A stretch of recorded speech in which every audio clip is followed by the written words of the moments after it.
दोस्तों आज की इस वीडियो में मैं आपको बताने वाला हूं कि आपके बिजली के बिल के ऊपर जो सब्सिडी दी गई है वो आपने अपना क्यूआर कोड स्कैन करके वो सब्सिडी कैसे हासिल करनी है। दोस्तों एक इम्पोर्टेंट बात आपको बताता चलूं कि अगर आप ये क्यूआर कोड स्कैन करके अपनी सब्सिडी हासिल नहीं करेंगे तो जितनी रकम आपकी क्यूआर कोड के साथ लिखी हुई है वो रकम आपको अगले महीने के बिल के साथ लग कर आ जाएगी। इसलिए आपने लाजमी क्यूआर कोड स्कैन करके अपना रजिस्ट्रेशन कंप्लीट कर लेनी है।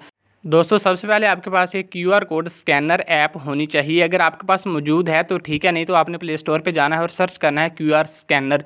जब आप सर्च करेंगे तो आपके सामने काफ़ी सारी ऐप्स शो हो जाएंगी, उनमें से कोई भी एक ऐप आपने इंस्टॉल कर लेनी है। जब आप इसको इंस्टॉल कर लेंगे तो उसके बाद आपने इसको ओपन करना है। जब आप ओपन करेंगे तो आपका कैमरा ओपन हो जाएगा। आपने अपना बिजली का बिल कैमरे के सामने करना है और इसका क्यूआर कोड स्कैन कर लेना है।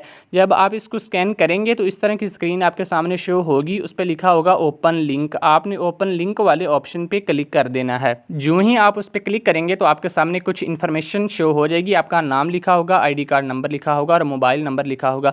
दोस्तों अगर ये मोबाइल नंबर सही हुआ तो ठीक है, अगर गलत हुआ तो आपने अपना यहाँ पे सही मोबाइल नंबर दर्ज कर देना है और नीचे एक ऑप्शन आएगा सेंड ओटीपी टू मोबाइल। आपने उस ऑप्शन पे क्लिक कर देना है। जब आप उस पर क्लिक करेंगे तो आपको एक 6 हिस्सों का पासवर्ड सेंड कर दिया जाएगा। आपने वो पासवर्ड यहाँ पे एंटर कर देना है।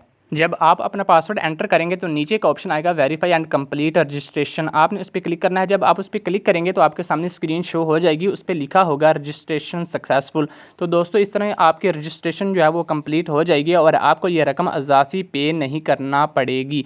दोस्तों अगर वीडियो अच्छी लगी हो तो वीडियो को लाइक और कमेंट ज़रूर कीजिएगा और चैनल को सब्सक्राइब भी लाजमी कर दीजिएगा।